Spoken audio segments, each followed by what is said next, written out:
نحمده ونصلي على رسوله الكريم رب اشرح لي صدري ويسر لي أمري واحلل عقدة من لساني يفقه قولي.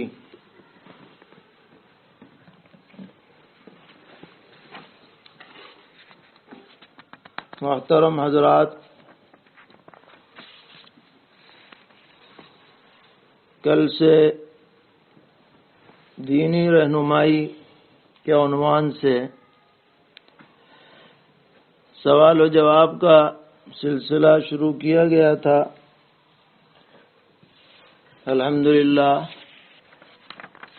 کافی لوگوں نے اس کے اندر دلچسپی کا مظاہرہ کیا اور کل سے اب تک 20 سوال مختلف موضوعات پر موصول ہوئے. اللہ تعالیٰ سب کو جزائے خیر عطا فرمائے. انہی میں سے کچھ منتخب سوالوں کا جواب اس مجلس میں پیش کیا جا رہا ہے.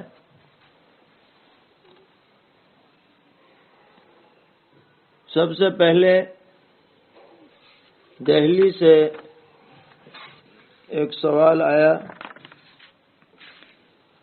کہ وہاں کے کسی علاقے میں آئسولیشن سینٹر میں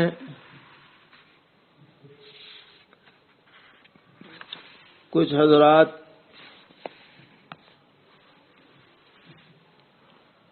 وہاں پر موجود ہیں، 250 کے قریب، جن میں سے 71 وہ ہیں جن کے بارے میں کورونا وائرس کی رپورٹ پازیٹیو آئی ہے، اور ان کے متعلق ڈاکٹروں کا یہ کہنا ہے کہ ان کے لیے روزہ رکھنا یہ بہت زیادہ مضر ہے.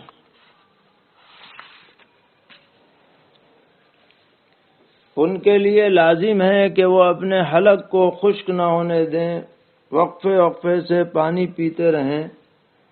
اگر وہ اس کا خیال نہیں رکھیں گے تو ان کے لیے سخت خطرہ ہو سکتا ہے، کیونکہ یہ ایسا خطرناک مرض ہے کہ اب تک اس کا کوئی باقاعدہ علاج دوا کی شکل میں تجویز نہیں ہو سکا ہے. تو انہوں نے یہ سوال کیا کہ جو اس مرض میں مبتلا ہیں، جن کی رپورٹ پازیٹیو آئی ہوئی ہے، ان کے لیے روزہ رکھنے کا کیا حکم ہے؟ تو جواب عرض یہ ہے کہ ایسے لوگوں کے لیے روزہ نہ رکھنے کی شریعت میں گنجائش ہے. قرآن پاک میں صاف ذکر ہے، فَمَنْ كَانَ مِنْكُمْ مَرِيضًا أَوْ عَلَى سَفَرٍ فَعِدَّةٌ مِّنْ أَيَّامٍ أُخَرَ. جہاں روزے کی فرضیت بیان ہوئی ہے، وہیں پر یہ بھی فرمایا گیا کہ جو آدمی بیمار ہو یا سفر میں ہو تو وہ بعد میں ان روزوں کی قضا کر لے. اس لیے ہم یہی مشورہ دیں گے کہ جو لوگ اس بیماری میں مبتلا ہیں اور ڈاکٹر لوگ یہ کہہ رہے ہیں کہ ان کے لیے روزہ رکھنا نقصان دہ ہے، وہ اس رخصت پر عمل کریں اور روزہ نہ رکھیں تو بہتر ہے، تاکہ ان کی جان محفوظ ہو اور ان کو شفا جلد حاصل ہو. اسی ضمن میں ایک دوسرا مسئلہ یہ سامنے آیا کہ جو لوگ پازیٹیو تھے لیکن اللہ تعالیٰ نے ان کو شفا عطا فرما دی، تو اب جو اس وقت مریض ہیں ان کے علاج کے لیے ان کے پلازما کی ضرورت پڑ رہی ہے. یعنی ان کے خون سے کچھ ذرات نکالے جاتے ہیں اور وہ ذرات کورونا پازیٹیو کے مریضوں کے جسم میں داخل کر دیے جاتے ہیں، جس سے ان کے جسم کی قوت مدافعت بڑھ جاتی ہے اور ان کے لیے شفا کی امید قوی ہو جاتی ہے۔ مگر جو لوگ پلازما دینے والے ہیں، ڈونیٹ کرنے والے ہیں، ان کو پلازما دینے کے لیے لازم ہے کہ 4-5 گھنٹے انہیں مسلسل پانی پینا پڑتا ہے، وقفے وقفے سے۔ اس کے بعد ہی انہیں اس مشین پر لٹایا جاتا ہے اور پھر ان کا پلازما نکالا جاتا ہے۔ تو یہاں پر یہ سوال ہوا کہ جو پلازما دینے والے ہیں، دوسرے کی جان بچانے کے لیے اپنا پلازما دینے والے ہیں، ان کے لیے رمضان کے روزے کا کیا حکم ہے؟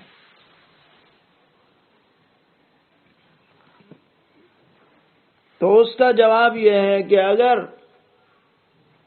اس کے علاوہ متبادل کوئی شکل نہ رہے اور جان بچانے کے لیے ان لوگوں کا خون لینا ضروری ہو، جیسا کہ آج کل ڈاکٹر کہہ بھی رہے ہیں، تو دوسرے کی جان بچانے کے لیے فی الوقت روزہ چھوڑنے کی گنجائش ہے۔ بہتر یہ ہے کہ روزہ رکھے ہی نہیں اگر صبح کو یہ کام کرنا ہے، اور اگر رکھ لیا اور پھر ایسی مجبوری پیش آ گئی کہ کوئی شکل نہیں ہے، ایسا بھی نہیں ہو سکتا کہ افطار کے بعد وہ دیں، کیونکہ سرکاری نظام ہے اور ان کی طرف سے تقاضا ہے، تو ایسی مجبوری میں بھی اگر وہ روزہ توڑ دیں گے تو ان پر کفارہ لازم نہیں ہوگا بلکہ صرف قضا لازم ہوگی۔ اور اس بارے میں آج سے 2-2.5 سال پہلے ادارۃ المباحث الفقہیہ جمعیت علماء ہند کا ایک فقہی اجتماع جمبوسر گجرات میں ہوا تھا۔ وہاں ایک تجویز اسی قسم کی منظور کی گئی تھی کہ اگر کسی کی جان بچانے کے لیے روزہ توڑنا پڑے تو اس روزے کے بدلے میں صرف قضا لازم ہوگی، کفارہ لازم نہیں ہوگا۔ ملک کے اہم مفتیان کرام نے اس تجویز کی تائید کی تھی۔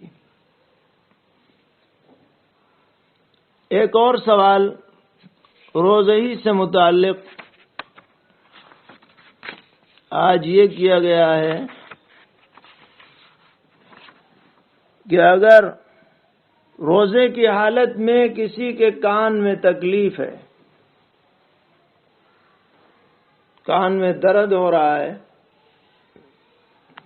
تو کان میں دوا ڈالنے سے روزہ ٹوٹے گا یا نہیں ٹوٹے گا؟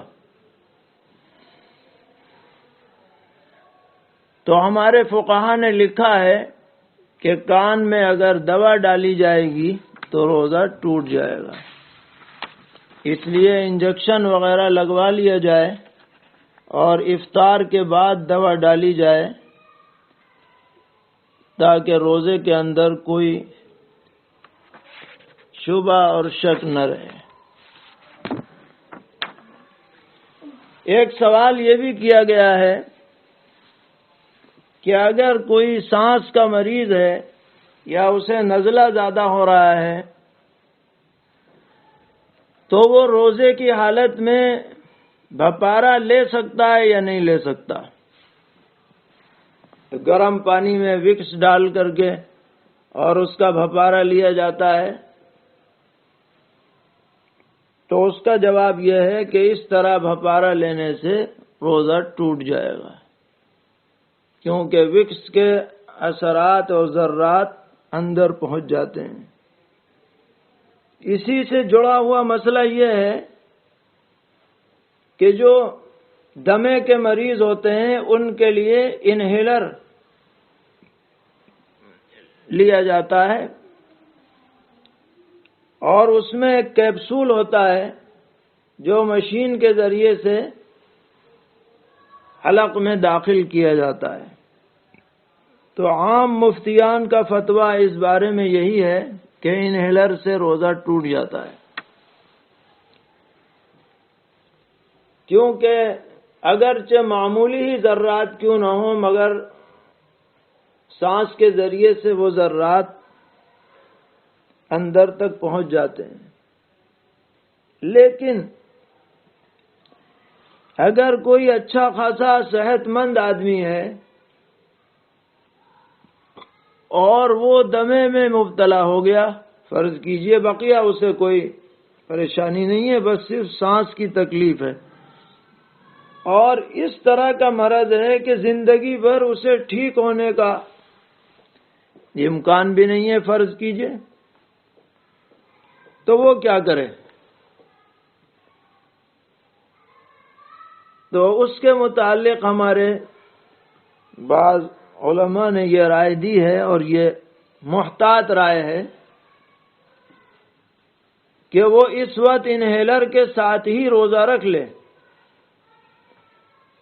بعد میں اللہ تعالی شفا عطا فرمائے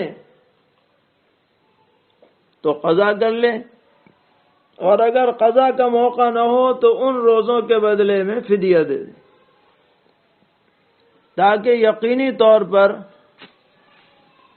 اس سے فریضہ جو ہے ساقط ہو جائے۔ یہ محتاط رائے ہے، ورنہ اصل جو فتویٰ دیا گیا ہے وہ انہیلر کے روزہ توڑنے کے بارے میں ہے۔ ایک صاحب نے ایک حدیث بھیجی ہے جس میں یہ تذکرہ ہے کہ سرور عالم حضرت محمد مصطفیٰ صلی اللہ تعالی علیہ وسلم بسا اوقات روزہ رکھتے تھے اور صبح صادق کے بعد غسل جنابت فرماتے تھے، گویا ان کا روزہ جو شروع ہوتا تھا وہ حالت جنابت میں شروع ہوتا تھا۔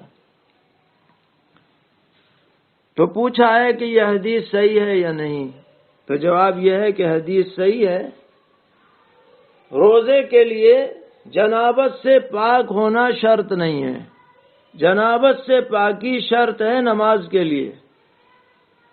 اب فرض کرو کوئی آدمی حالت جنابت میں سحری کھا رہا ہے، غسل کی ضرورت ہے اسے لیکن موقع نہیں ہے، سحری کھا رہا ہے، اور جب سحری کا وقت ختم ہو گیا اب اس نے غسل کر لیا، پھر نماز پڑھ لی تو کوئی بات نہیں۔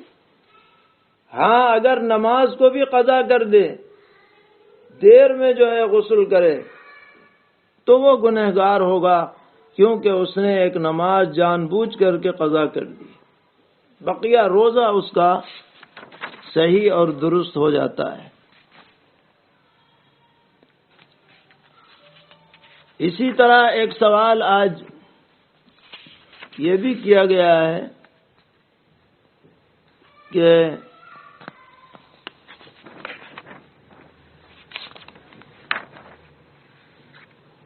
روزے کی حالت میں ٹوتھ برش کرنا کیسا ہے؟ تو اس کا جواب یہ ہے کہ یہ روزے کی حالت میں کرنا سخت مکروہ ہے، اور اگر برش کرتے ہوئے کوئی حصہ حلق کے ذریعے پیٹ میں چلا جائے گا تو روزہ ٹوٹ بھی جائے گا۔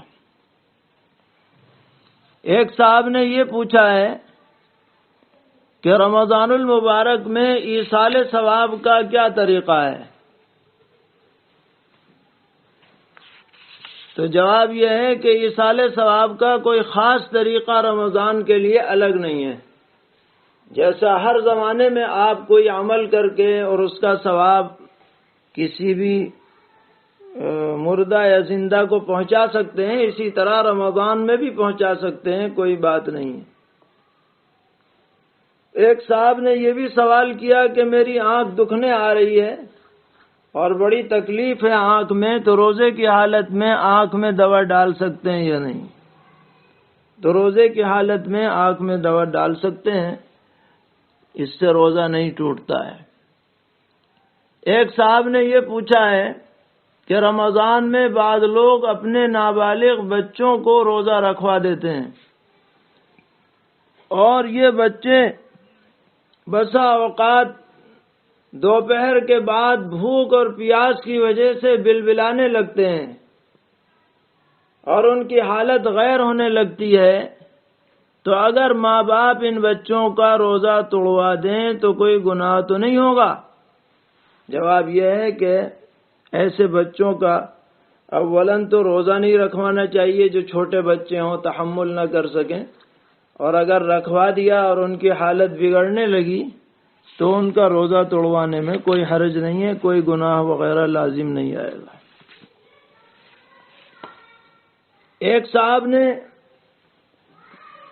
ابو ظبی سے سوال کیا ہے کہ آج کل لاک ڈاؤن کی وجہ سے میں گھر میں ہی نماز پڑھا رہا ہوں، تو کبھی ایسا ہوتا ہے کہ فجر کی نماز میں مجھے زور سے پڑھنا چاہیے تھا جہر کے ساتھ، یاد نہیں رہا، اور سورہ فاتحہ پڑھ کر یاد آیا کہ اوہو مجھے تو زور سے پڑھنا تھا، اور وہ سرن پڑھ لی، پھر دہرائی، تو پھر کیا کیا جائے؟ تو ایسی صورت میں جبکہ جہری نماز ہو اور امامت کر رہا ہو آدمی تو اس کے اوپر جہر واجب ہوتا ہے۔ اگر جہر کو چھوڑ دیا اور سرن پڑھا تو اس کی وجہ سے سجدہ سہو لازم ہے، بعد میں سجدہ سہو کیا جائے تو نماز درست ہوگی۔ سجدہ سہو نہیں کیا تو وقت کے اندر اندر دہرانا زیادہ مؤکد ہے، اور وقت کے بعد بھی دہرا لیں تو اچھی بات ہے۔ انہوں نے یہ بھی سوال کیا ہے کہ میں اگرچہ یہاں رہتا ہوں لیکن میں اپنی زکوٰۃ ہندوستان میں ادا کرتا ہوں، لیکن جن لوگوں تک میری زکوٰۃ کا پیسہ پہنچتا ہے مجھے ان کے بارے میں پوری تحقیق نہیں ہے۔ کوئی کہہ دیتا ہے کہ ان کو دے دیا جائے تو میں دے دیتا ہوں، تو میری زکوٰۃ ادا ہوئی یا نہیں؟ تو اس کا جواب یہ ہے کہ اگر آپ کو گمان غالب ہو کہ جن صاحب نے آپ کو کہا ہے کہ فلاں مستحق ہے اور اس کو آپ دے رہے ہیں زکوٰۃ کا پیسہ، تو انشاءاللہ آپ کی زکوٰۃ ادا ہو جائے گی، کوئی فکر کرنے کی بات نہیں ہے۔ ایک صاحب نے یہ پوچھا کہ اگر کسی کو کھانسی کے ساتھ بے اختیار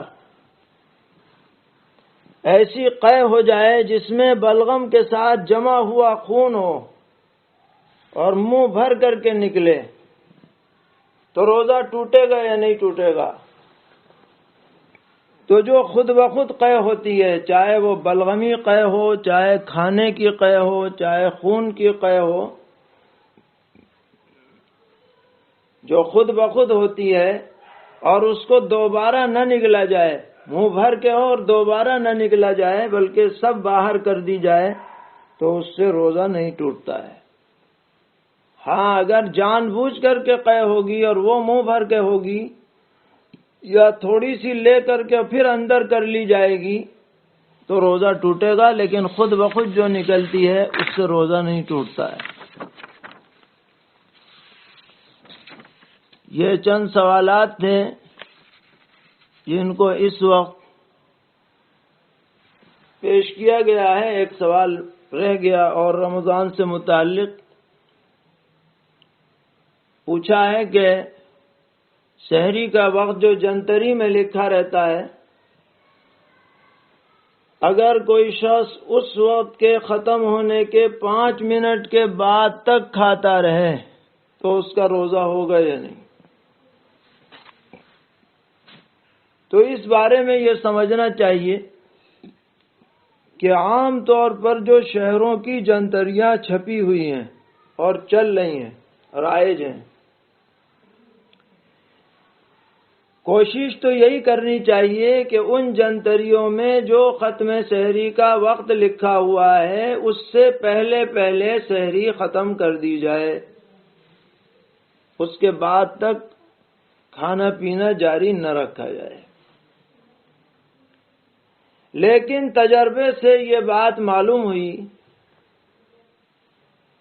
کہ جو وقت ختم سحری کا جنتریوں میں لکھا گیا ہے یہ کریکٹ وقت نہیں ہے بلکہ احتیاطی وقت ہے۔ اسی لیے ان جنتریوں میں نیچے ایک نوٹ لکھا رہتا ہے کہ جو ختم سحری کا وقت ہے اذان فجر اس کے 6-7 منٹ کے بعد دی جائے، کہیں 10 منٹ کے بعد دی جائے۔ اور آج کل موبائلوں کے اندر کمپیوٹر کے ذریعے سے ساری دنیا کے ہر جگہ کا نمازوں کا وقت، ختم سحری کا وقت، افطار کا وقت یہ بالکل عام ہو گیا ہے۔ اور فنی اعتبار سے اور تجرباتی اعتبار سے اس کا جو وقت ہے جو اسلامک فنڈر وغیرہ میں ہے یہ بالکل کریکٹ وقت ہے۔ تو اگر کسی شخص نے جنتری کے 5 منٹ کے بعد تک کھایا پیا تو یہ دیکھا جائے گا کہ یہ 5 منٹ جو ہیں یہ اس موبائل والے وقت سے پہلے ہیں یا بعد میں ہیں۔ اگر اس کے وقت کے اندر ہیں تو اس کا روزہ مان لیا جائے گا، اگرچہ ایسا کرنا اچھا نہیں ہے لیکن مان لیا جائے گا کیونکہ گنجائش موجود ہے۔ لیکن اگر اس کے وقت کے بعد تک بھی کھاتا رہے تو پھر روزہ نہیں مانا جائے گا، کیونکہ اب کوئی شک نہیں رہا کہ ختم سحری ہو چکی ہے۔ اس لیے ہمیں اپنے روزے کو خراب نہیں کرنا چاہیے، احتیاط رکھنی چاہیے۔ اسی طرح اس کا بھی خیال رکھنا چاہیے کہ ختم سحری کے وقت کے فوراً بعد فجر کی اذان بالکل نہ دی جائے، وہ 6-7 منٹ کے بعد ہی دی جائے تاکہ اذان فجر کے اپنے وقت پر ہونے میں کوئی شک نہ رہے۔ اللہ تعالی ہم سب کو توفیق عطا فرمائے۔ اور بھی چند سوالات رہ گئے ہیں، وہ اگلی مجلس میں پیش کیے جائیں گے۔ اللہ رب العزت اس سلسلے کو قبول فرمائے، امت کے لیے نافع بنائے اور ہم سب کے لیے دین پر چلنا آسان فرمائے۔ وصلی اللہ تعالی علی خیر خلقہ محمد وآلہ واصحابہ اجمعین برحمتک یا ارحم الراحمین۔